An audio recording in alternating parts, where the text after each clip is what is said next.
Samajwadi party के गठबंधन में उत्तर प्रदेश में सब कुछ ठीक नहीं चल रहा है।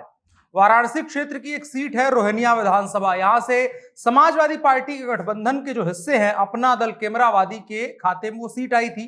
यहां से अभय पटेल को बाकायदा उम्मीदवार भी बनाया गया था। उन्होंने नामांकन भी दाखिल कर दिया, लेकिन नामांकन के आखिरी दिन समाजवादी पार्टी की ओर से नेता धर्मेंद्र सिंह दीनू ने भी पर्चा दाखिल कर दिया। इसका मतलब है साफ साफ कि पूर्वांचल में जो हम लगातार बात कर रहे हैं कि समाजवादी का पार्टी का गठबंधन अब डावाडोल स्थिति में पहुंच रहा है। बाकी कई सीटें हैं जिन पर समाजवादी पार्टी गठबंधन में बवाल चल रहा है, लेकिन फिलहाल हम बात करेंगे रोहिनिया विधानसभा सीट के बारे में। नमस्कार, मेरा नाम है अनुराग मिश्रा और आप देख रहे हैं जनता जंक्शन। सीट बंटवारा जब हुआ था तो उसके हिसाब से वाराणसी क्षेत्र की रोहिनिया विधानसभा सीट अपना दल केमरावादी यानी कृष्णा पटेल वाली पार्टी के हिस्से में गई थी। यहां से गठबंधन के साझा प्रत्याशी थे अभय पटेल। उन्होंने पर्चा भी दाखिल किया, लेकिन बाद में पता चला कि रोहिनिया सीट से ही समाजवादी पार्टी की ओर से धर्मेंद्र सिंह दीनू ने भी नामांकन करवा दिया है।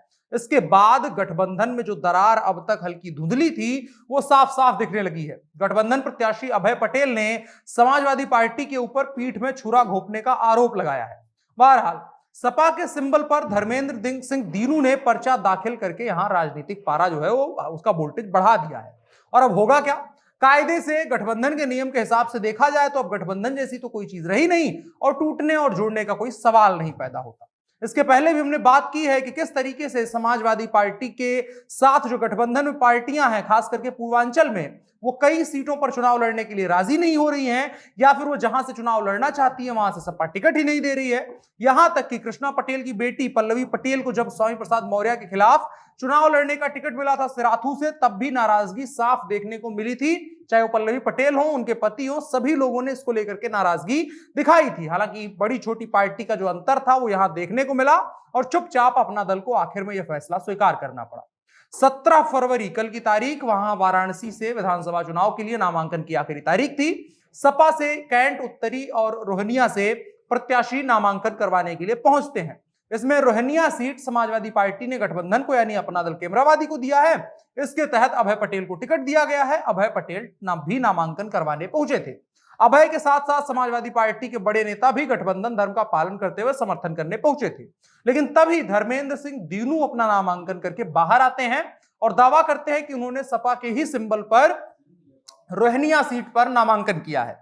धर्मेंद्र सिंह दीनू के नामांकन के बारे में सपा के जो जिला स्तर के नेता थे उन तक को भी नहीं पता था। सभी इस बात से इनकार कर रहे थे। लेकिन जब शाम को जिला निर्वाचन आयोग की तरफ से नामांकन पत्र जारी हुआ तो उसमें धर्मेंद्र सिंह दीपू का नामांकन सपा के सिंबल के साथ किया गया है। समाजवादी पार्टी सरकार में मंत्री तक रह चुके मनोज राय जिला अध्यक्ष हैं, सुजीत सिंह, उन तमाम लोगों ने कई मीडिया संस्थानों को बताया कि उन्हें इस बात की जानकारी नहीं है।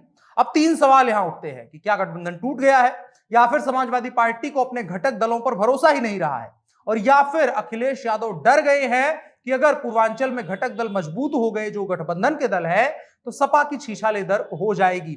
हमने उत्तर प्रदेश, बिहार में कई बार कई मौकों पर देखा है गठबंधन के दल बीच सरकार में तमाशा बना देते हैं अगर पार्टी जीत जाती है तो। ऐसे में अखिलेश यादव क्या अपने तरफ से एक प्रत्याशी उतार करके खुद को सेफ कर रहे हैं?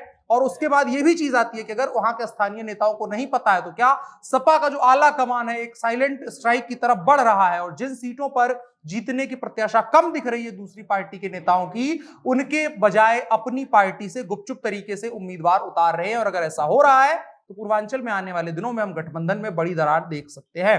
फिलहाल के लिए इतना ही। आपकी क्या राय है कमेंट बॉक्स में जरूर बताएं। उत्तर प्रदेश विधानसभा चुनाव को लेकर के लगातार हम बातें करते रहेंगे। मेरा नाम अनुराग मिश्रा है, आप जनता जंक्शन देख रहे हैं। कैमरे पर मेरे साथ ओम प्रकाश हैं। शुक्रिया।